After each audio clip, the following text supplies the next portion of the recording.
আসসালামু আলাইকুম রহমতুল্লাহি সমাজ জুলাই আগস্ট বিপ্লবের পর যখন অক্টোবর নভেম্বরের দিকে আমি বলা শুরু করলাম যে রাজনীতিতে আওয়ামী লীগের ফিরে আসার সম্ভাবনা তৈরি হচ্ছে। যারা যাকে বলা হয় আমাকে দেখতে পারেন না তারা, বা যারা সহজে উত্তেজিত হয়েছেন তারা, এবং আওয়ামী লীগ সম্পর্কে একেবারে যাদের খুব বেশি অ্যালার্জি এবং এত বেশি চিন্তা ভাবনা করে তারা সবাই একেবারে দিলে বেগুনে জ্বলে অস্থির। তারা সবাই জানেন যে আওয়ামী লীগের এমপি থাকাকালীন অবস্থা আমি আওয়ামী লীগ দ্বারা সবচেয়ে বেশি নির্যাতিত হয়েছি।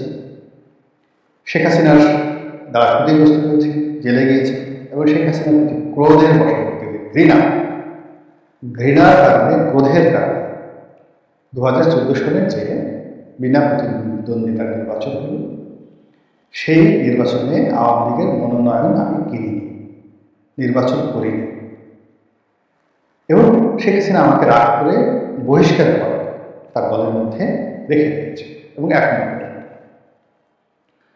এরপর সে যেটা করেছে 2015 থেকে 14 সালটা গেল, 15 সাল থেকেই তার সর্বশক্তি দিয়ে একেবারে শেষ দিন পর্যন্ত আমার উপর যত চাপ তাপ দেওয়া যায়, হুমকি ধামকি, বিভিন্ন এজেন্সি দ্বারা, বিভিন্ন তার যে গুন্ডা বাহিনী আছে তাদের দ্বারা, এলাকায় ঢাকাতে সব মিলিয়ে আমার কাছে মনে হয় কি আল্লাহ যদি আমাকে দয়া না করতেন আমি হয়তো আলোকিত হয়ে যেতাম। আপনি চিন্তা করেন, শাহজাহান মোর বীর উত্তম, তার মতো সাহসী মানুষ। আপনি বরিশালে যারা রাজনীতি করেন, শাহজাহান মোর সাহেব অত্যন্ত সাহসী একজন মানুষ, প্রচণ্ড সাহসী একজন মানুষ। তো তার মতো মানুষকে জেলখানার মধ্যে আটকে এমন চাপ দেওয়া হয়েছে, এমন ভয় দেখানো হয়েছে যে তিনি কি বলবেন হুড় করে বিএনপি ছেড়ে আওয়ামী লীগে যোগদান করতে বাধ্য হয়েছে। এবং তিনি আমাকে বললেন যে আমার প্রতি যে চাপ দেওয়া হচ্ছিল, তো ওই চাপ দেখে ওই সময় বিএনপির অন্যান্য যারা নেতা ছিলেন তারা সবাই যে আমাদের কিন্তু এইভাবে বলে আমাদের যেতে হয়, আমাদের কোনো ওয়ে নেই, এরকম শেখাচ্ছিলাম। তো তার সেই সকল তার চাপ আমি ভোগ করেছি। আমার ব্যবসা গেছে, বাণিজ্য গেছে, বাড়ি গেছে, গাড়ি গেছে, অর্থনৈতিক সমৃদ্ধি গেছে, স্বাস্থ্য গেছে, পরিবার পরিজনের মধ্যে ভীষণ রকম দূরত্ব তৈরি হয়েছে, আরো নানা রকম অসুবিধা।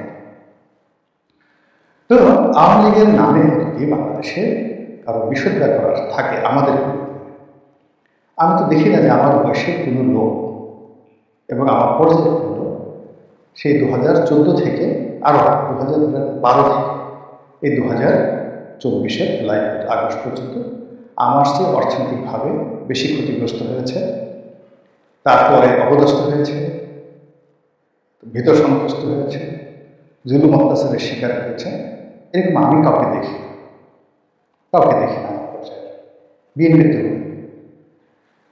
এখন সেই জামাতের ধরেন একজন লোককে জেলে দিয়েছে দরবার, এখন তার কোনো ব্যবসার জন্য সে শুধুই রাজনীতি, তাকে বেদম প্রহার করা হয়েছে। একজন সম্মানিত লোককে তো অত প্রহার করার দরকার নেই, তাকে যদি খুব বাজে ভাষায় একটা কথা বলা হয় তাহলে তো এর ক্ষেত্রে তাকে মারল অথবা ডিবি অফিসে নিয়ে রিটার্ন দিল, এটা অনেক ভালো। তো সেই যে সাইকোলজিক্যাল প্রেশারের পরেও শেখ হাসিনার পতনের পর কেবলই মাত্র আমার যে রাজনৈতিক বিশ্লেষণ, সেই বিশ্লেষণের কারণে মনে হচ্ছিল যে আমাদের রাজনীতি এমন একটা জটিল বিষয়, সেখানে আওয়ামী লীগ ফিরে আসার সম্ভাবনা আছে। তো এটা অক্টোবর নভেম্বরে সবার গাল খেল, আর ডিসেম্বর জানুয়ারিতে এখন সবাইকে গালি দিচ্ছে, সবাইকে গালি দিচ্ছে। আর বাস্তবতা হলো যে আওয়ামী লীগকে নিয়ে, আওয়ামী লীগকে পক্ষে ভেড়ানোর জন্য গোপনে এবং প্রকাশ্যে সবাই চেষ্টা করছে, বড় বড় রাজনৈতিক দলগুলো কীভাবে চেষ্টা করছে তখন আমি আন্দাজ করে ফেলেছিলাম, আর এখন আমি যেটা জানি এটা একেবারে বাস্তবতা। আমি যখন প্রথম দিকে কথা বলেছিলাম আমার ধারণা ছিল যে জামাতের সঙ্গে আওয়ামী লীগের একটা সুসম্পর্ক হবে, আওয়ামী লীগ, জামাত এবং ইসলামিক দল, এবং এখানে হেফাজতের যে অংশটি, বিশেষ করে আহমদ শফি সাহেবের যে অংশটি, এই অংশটি জাকির পার্টি এবং চরম, তারা সম্মিলিতভাবে ভারতকে কেন্দ্র করে তারা একটা ঐক্যবদ্ধ রাজনৈতিক প্ল্যাটফর্ম গড়ে তুলবে এবং সেই প্ল্যাটফর্মের উপর ভিত্তি করে রাজনীতির এই যে মাঠটি, এই মাঠটি বিএনপির জন্য দুর্বিষহ করে তুলবে এবং ডক্টর মোহাম্মদ ইউনূসের হাতকে শক্তিশালী করবে এবং এই সরকার যাতে 5 বছর, 7 বছর, 10 বছর ক্ষমতায় থাকতে পারে। এতে আওয়ামী লীগের তত বেশি লাভ হবে, জামাতের লাভ হবে, এটা আমার কাছে তখন মনে হয়েছে। তো সেটা নিয়ে যে কিছু চেষ্টা হয়নি এ কথা বলা যাচ্ছে না, কিন্তু বাস্তবতা হলো যে এরই মধ্যে যেটা হলো, বিএনপির সঙ্গে জামাতের দ্বন্দ্ব এবং সংঘাত, সেটা নিয়োগ নিয়ে, বদলি নিয়ে, চাঁদাবাজি নিয়ে, জেল জুলুম নিয়ে, পদ পদবি নিয়ে, ভবিষ্যতে রাজনীতি নিয়ে, নির্বাচন নিয়ে, এটা এমন একটা পর্যায়ে চলে গেছে। এখন যেটা জামাত কল্পনাই করতে পারে সেটি হলো বিএনপির মতো একটা বড় দলের বিরুদ্ধে তাকে দাঁড়াতে হচ্ছে। এখন সেই দাঁড়াতে গিয়ে সে অনেক দিশাহারার মতো সে প্রথমে চীনের সাথে বন্ধুত্ব করার চেষ্টা করেছে, ফলে ভারতের যে তার যে কানেকশনটা আছে সেই কানেকশনটা ছিল, যেটা সম্ভাবনা ছিল সেটা নষ্ট হয়ে গেছে। সেকেন্ডলি পাকিস্তানের সহযোগিতা নেওয়ার চেষ্টা করেছে, সেটাও ভারতকে বিক্ষুব্ধ করে ফেলেছে। আর ভারত যেখানে বিক্ষুব্ধ সেখানে আওয়ামী লীগের সঙ্গে তাদের যে সম্ভাবনা এটা নষ্ট হয়ে গেছে।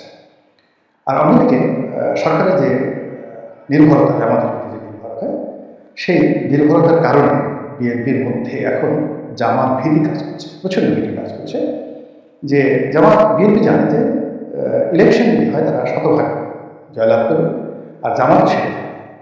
ফলে জামাতের টার্গেট হল নির্বাচন থেকে প্রলম্বিত করা এবং ডক্টর মোহাম্মদ ইউনূসের সরকারকে সাহায্য এবং সহযোগিতা করা এবং যৌক্তিক সময়ের নামে, তারপরে শেখ হাসিনার বিচারের নামে, আওয়ামী লীগের বিচারের নামে সময় ক্ষেপণ করা, নিজেদের দলকে ভারী করা, শক্তিশালী করা এবং এই সুযোগে বিএনপিকে দুর্বল করা এবং 5-6 বছর পরে যা হবে ওটা আলাদা, যা করবে সেটার উপর নির্ভর করা। তো এইরকম একটা টার্গেট নিয়ে যখন জামাতে বুঝছে, তখন বিএনপি জামাতের কিছু চরিত্র দেখতে পাচ্ছে যেটা তাদের ডিকশনারি ছিল না। জামাত এই ভাষায় কথা বলবে, জামাত বিএনপিকে চ্যালেঞ্জ জানাবে, জামাত বিএনপিকে জালেম বলবে, জামাতের লোকজন বিএনপিকে চাঁদাবাজ বলে গালি দেবে, এটা কখনোই তারা কল্পনা করে। তারপর জামাত যেভাবে জলে স্থলে অন্তরিক্ষে, তারা বিএনপির সঙ্গে পাল্লা দিয়ে চীনের সঙ্গে বৈঠক করছে, বিএনপির সঙ্গে পাল্লা দিয়ে তারা সৌদি আরবের সঙ্গে বৈঠক করছে, সৌদি আরব যাচ্ছে, উমরা করতে যাচ্ছে, হজে যাচ্ছে, মানে সব মিলিয়ে তারা দেশে বিদেশে বিএনপির যে তৎপরতা, তার চেয়ে জামাতের তৎপরতা বেশি। অ্যাজ ইট ইজ তারাই প্রাইম ফ্যাক্টর হিসেবে রাষ্ট্র ক্ষমতা আসবে, এটা বিএনপিকে একেবারে কিং কর্তব্য বিমূল বানিয়ে ফেলেছে। দ্বিতীয়ত যেটি হচ্ছে সেটা হল যে সরকারি বড় বড় পদ পদবি, সেন্সিটিভ যে জায়গাগুলো, সেখানে জামাত যেভাবে দখল করে ফেলেছে, এখানে বিএনপি অনেকটা শিশু, তাদের কাছে শিশু, অনেকটা শিশু, এটা বিএনপিকে হতবিহ্বল করে ফেলেছে। তারপরে হল যে জামাতের যে সাহস, কৌশল এবং গতি, পাগলের মধ্যে তারা ছুটছে। জামাতের এক ডজন নেতা এই মুহূর্তে যেভাবে ছুটোছুটি করছে, জামাতের আমির ডক্টর মাসুদ, তারপর সাবেক সংসদ সদস্য যেটা টেকনাফের এলাকা যিনি ছিলেন তিনি, তারপরে জামাতের যে ইন্টারন্যাশনাল বিষয় যিনি দেখেন তিনি, এরপর আমার দেশের বাইরে থেকে ব্যারিস্টার আব্দুল রাজ্জাক সাহেবকে নিয়ে আসা হয়েছে। তারপর জামাতে যিনি সাধারণ সম্পাদক রয়েছেন তিনি, ওনারা সবাই গ্রুপ করে সে জামাতের সেলিমুদ্দিন সাহেব, সবাই মানে এক ডজন নেতা, মানে রাত দিন 24 ঘন্টার মতো মনে হচ্ছে 18 ঘন্টায় তারা এই দলীয় কর্মকাণ্ড সারা বাংলাদেশে চালাচ্ছে, সাংগঠনিক ও দলীয় কর্মকাণ্ড, এবং তারা যে কথাই বলছে সেই কথাগুলো মিডিয়াতে আসছে। তাদের কর্মকাণ্ড এটা বিএনপিকে ভাবিয়ে তুলেছে, কারণ বিএনপি কর্মকাণ্ডের মধ্যে কী হচ্ছে, ওই লন্ডন থেকে জনাব তারেক রহমান সাহেব তার দলের নেতাকর্মীদের সঙ্গে ওয়েব ক্যামেরার মাধ্যমে কথা বলছে, স্কাইপের মাধ্যমে কথা বলছে এবং অমন কথাবার্তা, এবং ওখানেই শেষ।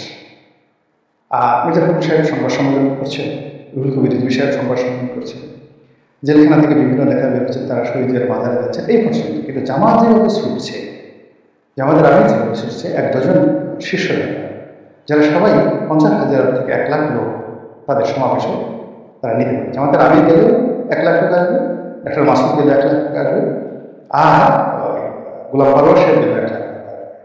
কিন্তু এই সেম জিনিসটি রুহুল কবির রিজভী গেলে 1 লাখ লোক আসবে, মির্জা ফখরুল গেলে 1 লাখ লোক আসবে, শহীদুদ্দিন চৌধুরী আলী গেলে আসবে, আমির হোসেন মাহমুদ চৌধুরী গেলে আসবে, মঈন খান আসবে, বাংলাদেশের কোনো জায়গা থেকে 100 ভাগের 1 ভাগ নিশ্চয়তা বিএনপির মধ্যে নাই।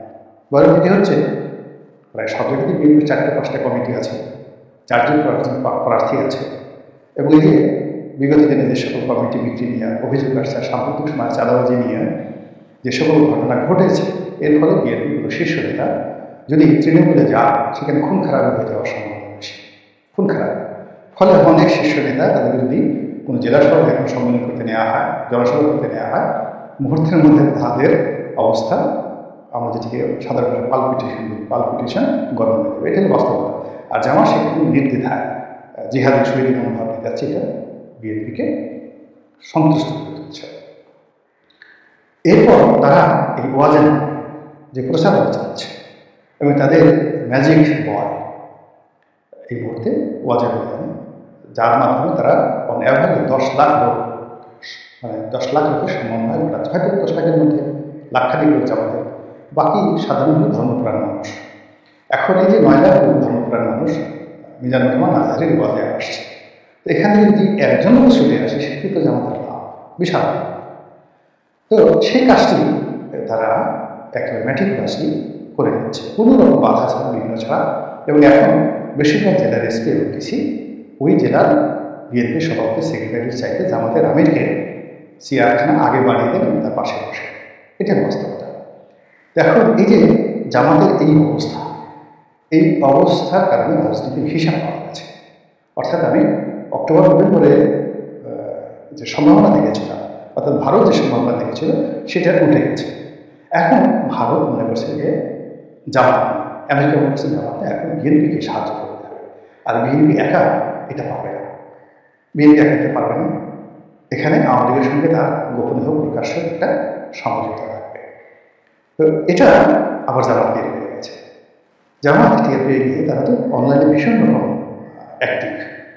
তারা বিভিন্ন নামে বেনামে ছদ্মনাম, মির্জা ফখরুল থেকে শুরু করে স্বয়ং তারেক রহমান থেকে শুরু করে দলের লোকজন তাদেরকে বেঈমান আফিক বানানোর জন্য নানা রকম প্রচার, যে এরা এই বিপ্লব বিশ্বাস করে না, এরা ৭২-এর সংবিধানকে বিশ্বাস করে, এরা আমাদের বিচার করতে চায় না, এই জনপ্রিয় যে বিষয়গুলো, এরা ফ্যাসিবাদকে ফিরিয়ে আনতে চায়, এই সকল কথা বলে জনমত গঠনের জন্য প্রাণান্বিত চেষ্টা করছে।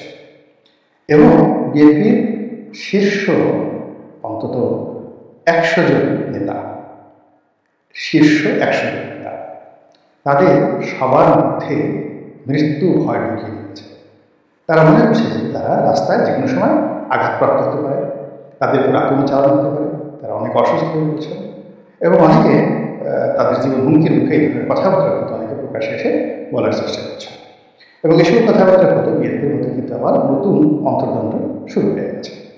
এবং এখানে অতি সম্প্রতি যে সকল বিএনপির শীর্ষ নেতা জেলখানা থেকে ছাড়া পেয়েছে, যেমন সাবেক স্বরাষ্ট্র প্রতিমন্ত্রী লুৎফুজ্জামান বাবর, তিনি যখন বেরোলেন যে আসামি আকাঙ্ক্ষা যে উদ্দীপনা নিয়ে তিনি জেল থেকে বের হয়েছেন, আমি তার মানে ফেস দেখেন, মুখচ্ছবি দেখেন জেল থেকে বের হওয়ার পর, কিন্তু তিনি যেই মধ্যে বাসায় গেলেন এবং বাইরের মাঠের অবস্থা বুঝতে পারেন, ঠিক জ্ঞানী মানুষ, স্বরাষ্ট্র মন্ত্রণালয় চালিয়েছে দীর্ঘদিন, তো তিনি বোঝার পরেই তিনি এই বাস্তব অবস্থা টের পেয়ে গেলেন যে he is not in a safe, তিনি স্বাভাবিক অবস্থায় নেই, তার নিরাপত্তা রয়েছে।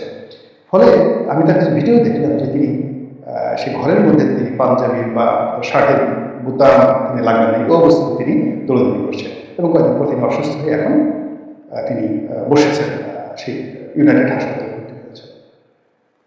একই অবস্থা আব্দুল সালাম বিট্টু সাহেব, তিনি এখন পর্যন্ত ঘর থেকে বের হন।